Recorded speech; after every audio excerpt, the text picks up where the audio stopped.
And definitely, it's days after the 2023 governorship and state assembly elections. Although we still have some states that are inconclusive, what was supposed to be a simple exercise to elect the next political leaders turned chaotic midway as violence and voter suppression fueled divisions across Africa's most populous nation. But what does this development mean for Nigeria's investment outlook? And we'll be discussing this and other matters now with Dr. Yusuf, CEO, Center for the Promotion of Private Enterprise, joining us. Great to have you. Thank you. It's been a while. Welcome. It is, yeah. And definitely, it's all been about the elections since the last time, we spoke. A lot has happened. And now we have, newly elected governors and some re-elected, mostly re-elected governors. So looking at the whole process, in your view, how did it go? Well, I think it went well, generally. It can be better. And we must also acknowledge the fact that we are in our 24th year of uninterrupted democracy. I think that is something that we must acknowledge and also appreciate. And generally, democratic governments or democratic environments are generally much more conducive for investment, because it is seen as participatory, it's not so dictatorial. That is what it is supposed to be. However, we need to worry about this model of democracy and the implications for cost. The cost is humongous. The cost on the part of the state, the cost on the part of the political parties, and the cost on the part of the candidates that are running for elections. So I think these things have a lot of implications for the economy and for the quality of governance subsequently. Because if as a candidate or as a political party, you have spent so much to get to power, there's a high tendency that when you get there, you are likely to begin to explore ways to recoup some of these things. And these things also, invariably lead to corruption, bad governance, and all of that. And before you know where you are, another election season comes, you begin to mobilize. So we need to worry about this model of democracy and the cost of the democracy, the cost of the transition to all the players. Secondly, we need to also to worry about the fact that the major agency around this election, which is INEC, is contending with variables, a lot of variables that are not within its own control and which affects the outcome of the whole process. So when we talk about reforms, it's not just only about economic reforms. We should be thinking of how to reform this whole political transition process. And looking at where we are now, obviously we're in dire need of, foreign exchange and, investment. So as an investor, looking at, the whole process, at this time, how do you think, they're looking at the investment climate in Nigeria right now? No, what is most important is for us to have a successful transition. And we're almost there. I think the most critical aspects of it are possibly over. Of course, the dust is here to finally settle. We still have some pockets of elections.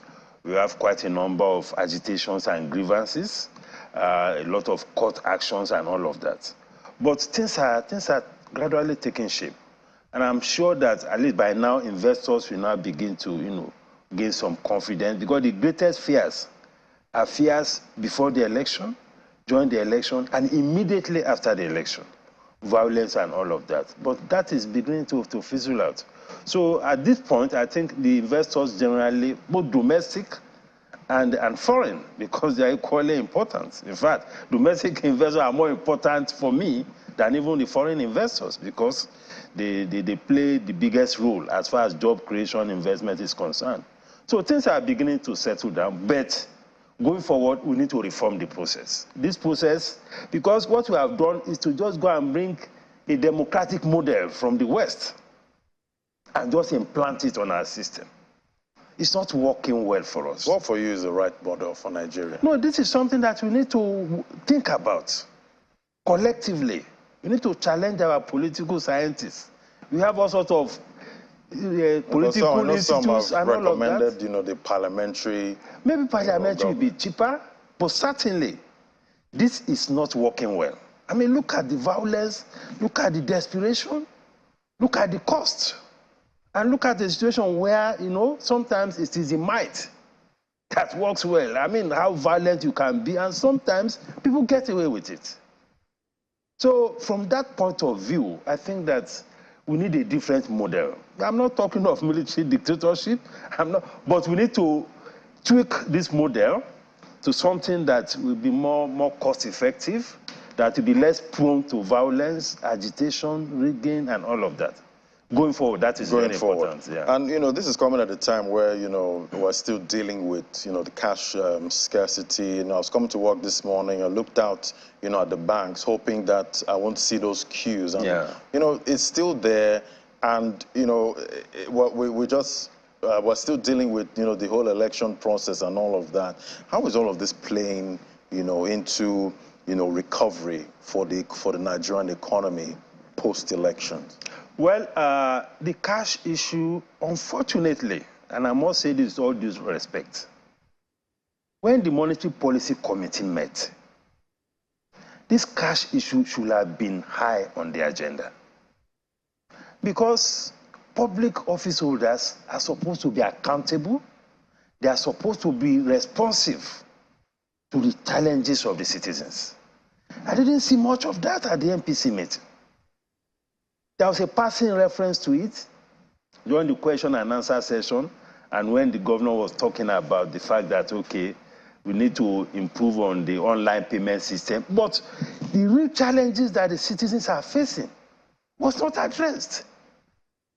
Because the crisis is still there. Of course, there is this theory that is about vote buying and all. Now election has come and gone. But the CBN going was not sounding as if it was even a big issue. And I think we need to call his attention to it. This crisis is still there. The retail sector, the informal economy, transportation, a lot of things are still grounded. People are still on the queues. And when we speak to those in the banks, they said that they are possibly getting about 30% or even less of the cash that they normally have to run their businesses. Now we have moved from a situation where we had 3.3 trillion naira cash in December 2022 to 900 billion as at February ending. And the impression I'm getting is that the CBN feels that they have achieved something by that. You don't just take out 70% of cash from the economy. I mean, what do you want to achieve? It's very disruptive, and I think, and I'm hoping that the presidency will weigh in on this, because I don't think the CBN is ready to change anything. Because we did hear from the CBN that they were going to do what the court, actually, the Supreme Court, said about, releasing cash and, letting the old notes, run. But it seems like we still have, the scarcity regardless of, the CBN actually coming out. They are different issues. Allowing the old note to exist side by side with the new note is one issue. Releasing the adequate, amount of cash to the system is a completely different issue. What was before the Supreme Court was not about the adequacy of the cash. It was about timeline and the fact that the old and new notes should coexist. But now the CBN is now exploiting that window of limiting the amount of cash that is available. And this is still causing a lot of problems. So we need to get it right. Because there is still this notion on the part of the CBN that the more cash you take out of the system, the more effective your monetary policy will be. And it's also supposed to have some kind of impact on the inflation rate. And, it still came out in February. Things are getting worse. I've heard stories of people saying that some perishable people are selling it at a lower price. People are selling it at a loss, so that these things don't go bad. So we cannot have an economy where the CBN will take out 70% of cash. It doesn't work that way. And we need the president to weigh in on this. This theory that because you have so much cash outside the system, cash as a percentage of money supply is just 5%. So sitting on 70% of cash is not going to solve any monetary policy problem. What will solve the monetary or inflation problem or monetary policy problem, some of these things are within the purview of the CBN. So how did you see the rate hike at this time? Was that what you were expecting? No, I was expecting a hold, actually. Okay. First, because the MPR was already very high at 17.5. And on top of that, we have the CRR also at 32.5. It's perhaps the highest CRR you can find anywhere in the world. And that has a lot of implications for the space it creates for the financial, for the banking system to also do business. For many banks, CRR is up to 50%. I mean, 50% of their deposits, which they are normally supposed to use to support the economy, has been taken away. And besides, there are lessons to be learned from what is happening globally. The aggressive tightening of monetary policy was part of what was responsible for the collapse of the Silicon Valley Bank. We see what has happened to Credit Suisse. We see what has happened to Signature Bank. A lot of these things are traceable to the aggressive tightening of monetary policy. So we also need to be very careful,